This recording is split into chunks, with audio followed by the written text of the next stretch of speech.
Dans combien de pays votre passeport vous permet de voyager sans visa? Le mien me donne accès à 61 pays. Mais les Mauriciens, eux, peuvent aller dans 146 pays sans visa ou avec visa à l'arrivée. Cela s'appelle la puissance d'un passeport. Je vais vous parler des documents de voyage les plus puissants et les plus chers d'Afrique. Et je vais vous expliquer pourquoi, curieusement, les passeports les moins puissants sont parmi les plus coûteux. Au départ, je faisais des recherches sur les passeports les plus puissants du continent. Puis je suis tombé sur cette enquête réalisée par Anipayap Lepay, dans laquelle la journaliste camerounaise a fait un classement des passeports les plus chers d'Afrique. Et dans son investigation, elle fait un constat surprenant concernant les prix des passeports séchellois et mauriciens.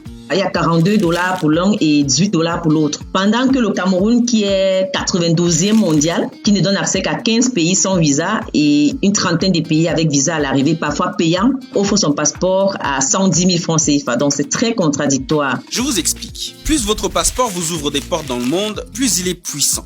En Afrique, par exemple, seuls 3 passeports permettent de visiter plus de 100 destinations dans le monde sans visa. Il s'agit des passeports séchellois, mauriciens et sud-africains. Selon le classement 2021 du cabinet Henley & Partners, ce sont les 3 passeports les plus puissants en Afrique.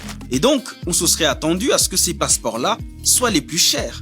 Oh que non. On a l'île Maurice, par exemple, qui est le premier pays en Afrique avec les Seychelles en termes de destination où on n'avait pas besoin de visa, mais c'est aussi le moins cher. C'est-à-dire que le passeport africain le plus puissant, le passeport séchellois, qui donne accès à 152 pays dans le monde, ne coûte que $47, ce qui en fait le 19e passeport le moins coûteux sur 54. Alors que le passeport le plus cher, le passeport érythréen, qui ne donne accès qu'à 43 pays, ce qui en fait le 4e passeport le moins puissant, coûte $266. Alors, on aurait pu penser que ce coût élevé est lié peut-être au niveau de vie des populations ou à l'indice de développement du pays. Pas du tout. Quand vous regardez un pays comme l'Érythrée qui est en tête en termes de coûts et vous regardez le niveau de vie des populations, c'est quand même l'un des pays derniers au monde en termes d'indice de développement humain. Ils ont 0,35 points, je pense, pour 6 millions d'habitants. Et ce n'est pas non plus à cause de la richesse du pays. Car comme l'explique Anipayap Lepay, ce ne sont pas les pays les plus riches qui ont les passeports les plus chers. Dans le top 5 des puissances africaines en termes de PIB, on a le Nigeria, l'Afrique du Sud, l'Algérie, l'Égypte, le Maroc. Mais quand on regarde la place de ces pays-là dans le classement des coûts des passeports, ils sont parmi les 15 derniers, hormis le Nigeria qui est 25e. Mais vous voyez que la première puissance africaine en termes de PIB arrive 25e sur les coûts des passeports. Et la deuxième chose, c'est que l'Afrique francophone occupe plutôt, disons, une place plutôt triste. Dans les 15 premiers pays ayant le passeport le plus cher, 9 sont en effet francophones. Parmi eux, le Cameroun, le Burundi, le Tchad ou encore la RDC. Et le top 15, c'est les pays qui appliquent les coûts des passeports au-dessus de $90 en quelque sorte. Or, c'est pas connu que ce soit des pays super développés ou au coût de vie des populations très élevé. Prenons le cas du Cameroun. C'est le 12e passeport le moins puissant d'Afrique. Pourtant, il est devenu depuis le 7 juin 2021 le 2e passeport le plus cher du continent. Il est passé de 75 000 francs CFA à 110 000 francs CFA, soit $200. 2 fois plus cher que le passeport français. Mais c'est quand même incompréhensible parce que le SMIC au Cameroun, le salaire minimum interprofessionnel garanti, c'est 36 000 francs CFA. 36 000.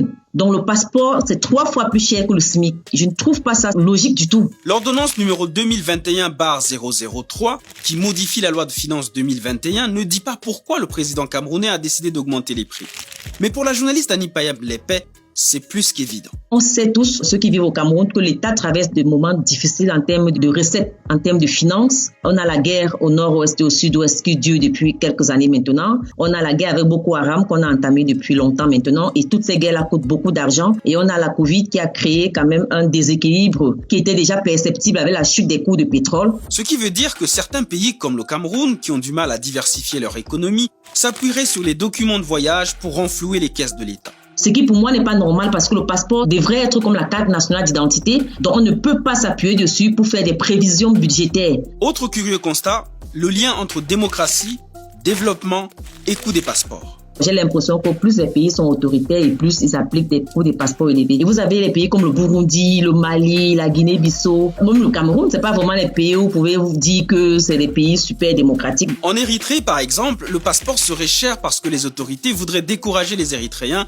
à quitter leur pays. L'Érythrée est considérée comme un des pays les plus autocratiques au monde. Du coup, les Érythréens ne se sentent pas à l'aise chez eux. L'Érythrée C'est un tout petit pays de 6 millions d'habitants, mais ils ont 10 000 prisonniers politiques environ, ce qui est énorme, dont les Érythréens sortent chaque fois qu'ils peuvent, d'autant plus que depuis les années 2000, ils ont mis sur pied un service militaire presque illimité. C'est-à-dire que vous pouvez faire un service militaire pendant 6 ans et demi, ce qui est énorme. Donc on parle d'une prison à ciel ouvert. Et si au lieu d'avoir des passeports nationaux faibles et coûteux, les pays africains se dotaient d'un passeport commun? C'est un projet que l'Union africaine a lancé en 2016 et 2 exemplaires de ce passeport ont été présentés au public. Tchad, c'est écrit Afrique.